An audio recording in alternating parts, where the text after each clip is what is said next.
Let's take it slow. Where you go, I go too. Assalamualaikum warahmatullahi wabarakatuh. Di sini kami akan menjelaskan tentang materi statistika. Perkenalkan, nama saya Ahmad Bintang Ramadan, absen 2. Nama saya Dina Warasati, absen 7 dari 12 IPA 4. Nama saya Dustin Wijawarasi, absen 12. Nama saya Ramzar Rameza, nomor absen 26. Perkenalkan, nama saya Sifu Sofatima dari kelas 12 4, nomor absen 28. Perkenalkan, nama saya Rizky Amalia Putri dari kelas 12 IPA 4, absen 29. Jadi, tema pembahasan dari materi kelompok kami yaitu bagaimana membuat sebuah tabel distribusi melalui sebuah grafik histogram. A person who never made a mistake, never tried anything new. Tujuan pembelajaran kami di sini yaitu 1. Mampu berkomunikasi. Mampu memanfaatkan teknologi atau IT dengan baik. Tujuan yang ketiga adalah memahami statistika dalam materi tabel dan diagram. Distribusi frekuensi. Distribusi frekuensi adalah daftar nilai data, bisa nilai individual atau nilai data yang sudah dikelompokkan, yang disertai dengan nilai frekuensi yang sesuai. Pengelompokan data ini dimaksudkan agar ciri-ciri penting data tersebut dapat segera terlihat. Dan daftar frekuensi ini akan memberikan gambaran yang khas tentang bagaimana keragaman data. Istilah-istilah pada data. Yang pertama ada range. Range adalah selisih antara nilai tertinggi dan terendah. Yang kedua, ada batas bawah kelas, yaitu nilai terkecil yang berada pada setiap kelas. Lalu, yang ketiga, ada batas atas kelas, yaitu nilai terbesar yang berada pada setiap kelas. Lalu terdapat batas kelas, yaitu nilai yang digunakan untuk memisahkan antar kelas. Lalu kelima ada frekuensi kelas, yaitu banyaknya nilai yang muncul pada selang kelas tertentu. Lalu keenam ada panjang atau lebar kelas, yaitu selisih antara dua nilai batas bawah kelas yang berurutan atau selisih antara dua nilai batas atas kelas yang berurutan. Lalu ketujuh ada nilai tengah kelas. Nilai tengah kelas adalah nilai tengah dari kelas yang bersangkutan yang diperoleh dengan formula berikut: setengah kali batas atas kelasnya plus batas bawah kelasnya. Teknik pembuatan tabel distribusi frekuensi atau disebut dengan TDF. Distribusi frekuensi dibuat dengan alasan berikut ini. Yang pertama, kumpulan datanya yang besar dapat diringkas. Yang kedua, kita dapat memperoleh beberapa gambaran mengenai karakteristik data. Yang ketiga, ini merupakan dasar dalam pembuatan grafik penting seperti histogram. Banyak juga software yang bisa digunakan untuk membuat tabel distribusi frekuensi secara otomatis. Meskipun demikian, di sini tetap dapat diuraikan mengenai prosedur dasar dalam membuat tabel distribusi frekuensi. Pada saat menyusun TDF atau tabel distribusi frekuensi ini, pastikan bahwa kelasnya tidak tumpang tindih, sehingga nilai pengamatannya harus masuk tepat dalam satu kelas. Pastikan juga tidak akan ada data pengamatan yang tertinggal. Langkah-langkah dalam menyusun tabel distribusi frekuensi. Langkah yang pertama yaitu urutkan data dari nilai yang paling kecil. Langkah yang kedua, tentukan range-nya. Range memiliki rumus yaitu range sama dengan nilai maksimum dikurangi nilai minimum. Langkah ketiga, tentukan banyak kelas yang diinginkan, tetapi jangan terlalu banyak atau sedikit. Bisa berkisar antara 5 dan 20 kelas, tergantung dengan banyaknya data yang masuk. Langkah keempat, panjang atau lebarnya dari kelas interval. Panjang kelas ini memiliki rumus P sama dengan rentang dibagi dengan banyak kelas. Langkah yang kelima, tentukan nilai ujung bawah kelas interval yang pertama. Di dalam materi ini, kita akan mempelajari tentang aturan Sturges. Aturan Sturges itu adalah aturan dalam statistika yang diturunkan dari distribusi binomial. Aturan ini digunakan untuk menentukan banyaknya kelas pada distribusi frekuensi data berkelompok. Rumusnya adalah K sama dengan 1 plus 3,3 log N, di mana K sama dengan banyaknya data dan N ukuran data. Selanjutnya adalah cara mengubah histogram menjadi tabel. Langkah pertama adalah menentukan batas atasnya.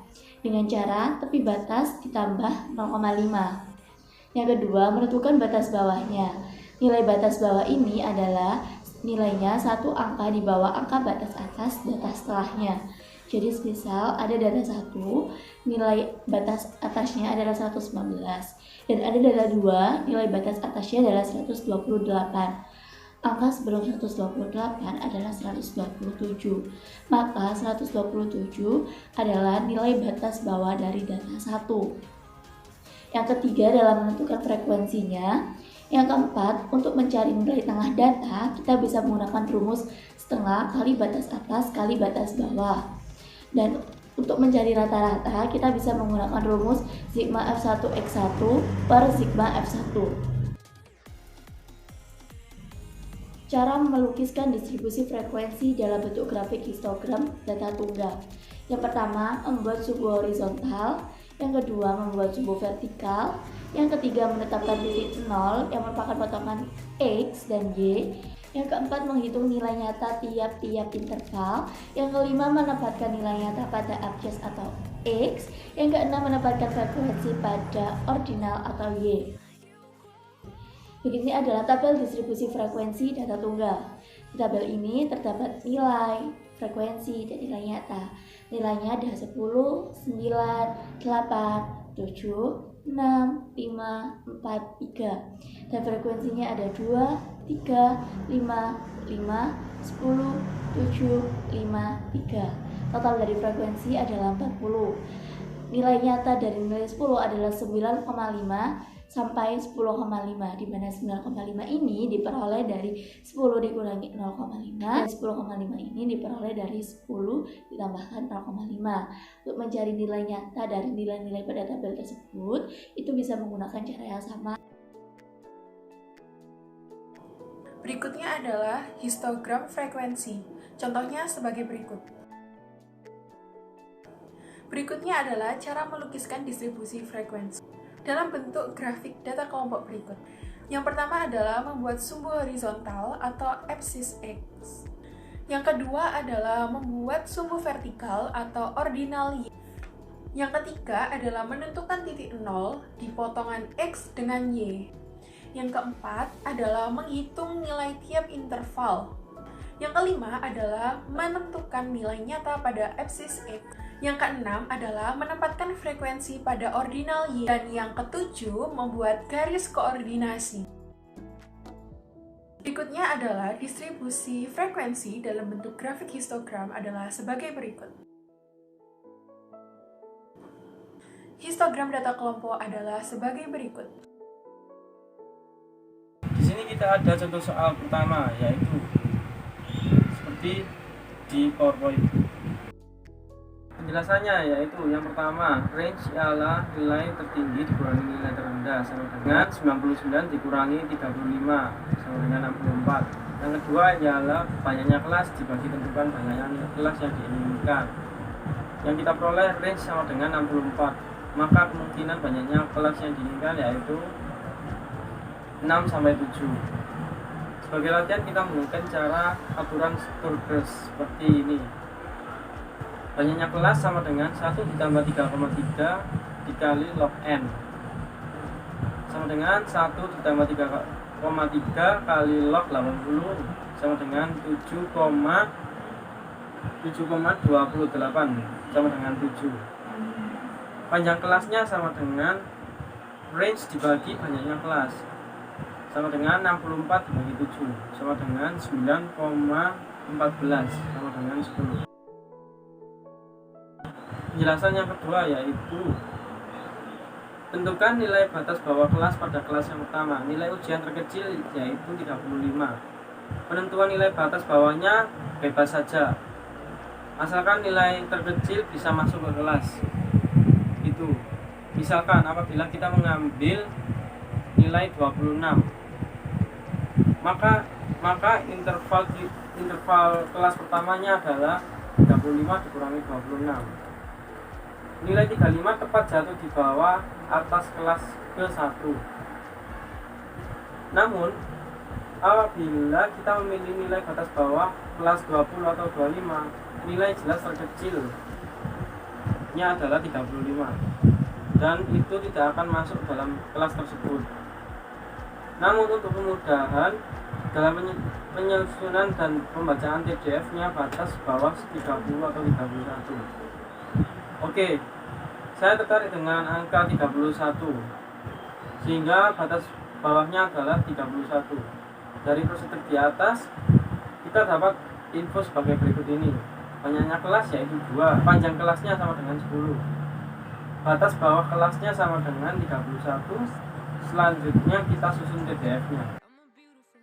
TDF seperti di berikut. Contoh soal 2. Berikut gambar histogram pembahasan soal. Jadi bisa diperoleh dari histogram tersebut, data terbesar adalah 96, data terkecil adalah 44, sehingga jangkauannya adalah 96 dikurangi 44 sama dengan 52. Misalnya banyak intervalnya itu 6, maka panjang kelas sama dengan jangkauan dibagi banyak interval kelas, yaitu 52 dibagi 6 sama dengan 9. Batas bawah interval ke-1 adalah 44, batas atasnya 52, dan seterusnya. Langkah berikutnya adalah membuat tabel distribusi frekuensinya.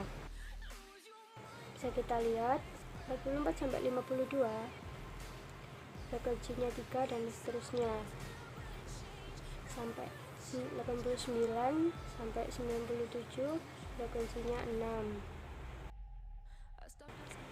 Dari tabel frekuensi sebelumnya, kita dapat tabel baru.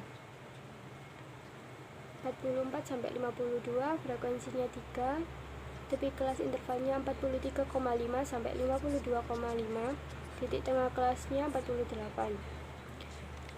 Yang kedua 53 sampai 61, frekuensinya 5, tepi kelas intervalnya 52,5 sampai 61,5, titik tengah kelasnya 57.